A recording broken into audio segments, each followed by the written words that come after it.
So I'm standing here with MJ at the beautiful Farmington Gardens, and MJ, today you have collected some great specimens for hummingbirds, butterflies, and birds. So Sure. Let's just jump right into this card and start talking about them. Okay, well, right here, front and center, is this great pink flowering Spiraea. Beautiful. It's a nice deciduous shrub. It's going to lose its leaves in the winter time, but during the spring and summer, it will have these beautiful flowers that the butterflies love, and you'll even find some nice bees coming to them. Yeah. So it is great and offers a lot of color and even a little shelter for those small birds that might need to Certainly. go underneath, you know, find some shelter from the neighborhood cats. And it seems like down here you have actually picked some shade plants, and that's odd, but I think most of us think hummingbirds especially want full sun, but Right. they don't. Hummingbirds need a little shade too, you know, they're buzzing around all day. So these are some of my favorite hummingbird feeding plants. A couple of these are annuals. You've got a little begonia here with this great tubular flower, and also the Taurinia, which is wonderful hanging baskets. The hummingbirds love that. And that would be great too for people that have only a patio. If you're in an apartment or a Right. condo, you don't have to go without nature. You can plant stuff You like can that. have it all there. Excellent. Yep, exactly. And then I also have one more for the shade, which is the hardy fuchsia. Nice, nice. Yep. This is beautiful too. I love that So plant. these two here, the purple and the yellow, we've got, the purple is an annual, it's a heliotrope, so it's just gonna be a one season Sure. plant. But the butterflies will definitely be attracted to this. They love, you'll find butterflies being attracted to plants that have those petals that are real flat So they shaped. can land. So they can Oh, that makes land. perfect And sense. these two are both great examples of that, the And that's purple a, and is the this a lantana? This is a lantana, the yellow Beautiful. is a lantana. This is, I love this color. So leaf. this is a nice smoke tree, and I added this in here just because it's really nice and adds some nice color, but also it's just one of those nice trees that can offer shelter to a lot of the birds around. Yeah. Again, we have another Spiraea here, similar to the smaller one up front. Just Brilliant an color, attractive, too. I yeah, love really that. nice bright colors, yeah. And I can see butterflies just landing on it. It looks like little landing pads for them, so it's really It's perfect. exactly what it is, yeah. This is a nice foliage.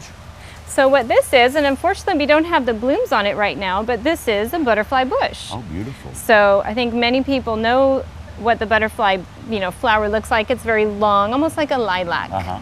Different colors, pinks and purples, really fragrant, sweet fragrance. I would expect that the common name butterfly bush Right. might give it away as to what it would attract. Yeah, so the butterflies seem to really love They it. seem yeah. to, don't they? Yeah, they love it. Now And this keeps fighting with me, doesn't Yes, it? so this is a Pampas grass, and this is something that really is more for a lot of different birds. It's an evergreen grass, and in probably mid to late summer, you'll see these big poofs of like seed heads almost, a big poof up on top. If those last through the winter, the birds will use those for their nesting material. Wow. Really nice, and just it's amazing how those tiny little birds can just rest right on the blades of And grass. that's very smart, MJ, because I think a lot of times we think about just food for them, but they can also use Right. this for nesting material. They Very do, clever. yeah, they love it. Both the Pampas grass and the big tall grass we've got here, they love the seed heads for food, and then the nesting material also. Nice. And for shelter, Yeah. yeah. Up front here, if we can go up front. We can dig through the jungle, huh? This is a nice holly. Beautiful. A great evergreen shrub, so it's really nice in the landscape. It will be there all year, but then in the winter you'll get the red berries. And again, the birds are going to love that. They'll nest in here, they will have the berries, and it will be a good protection home for them Nice. over the winter. Yeah. And then this is the flowering currant.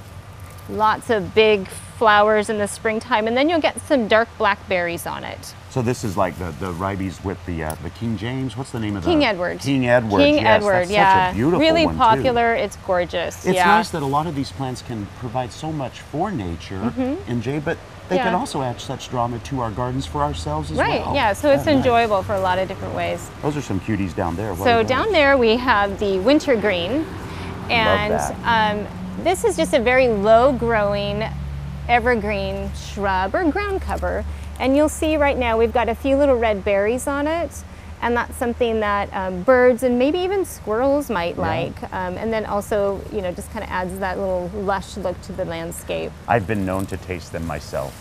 They really do have that. They are a little wintergreen- waxy, Yeah, yeah. They're a little waxy. Yeah.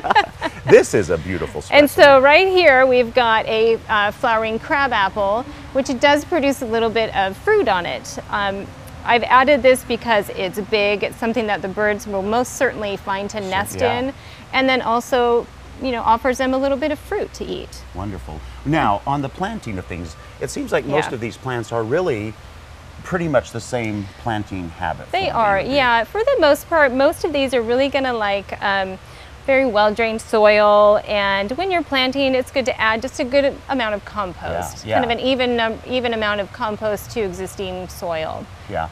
Well, you know, this might seem, oh, that's a lot of plants, but out here at Farmington, they have a huge selection of all kinds of stuff like this.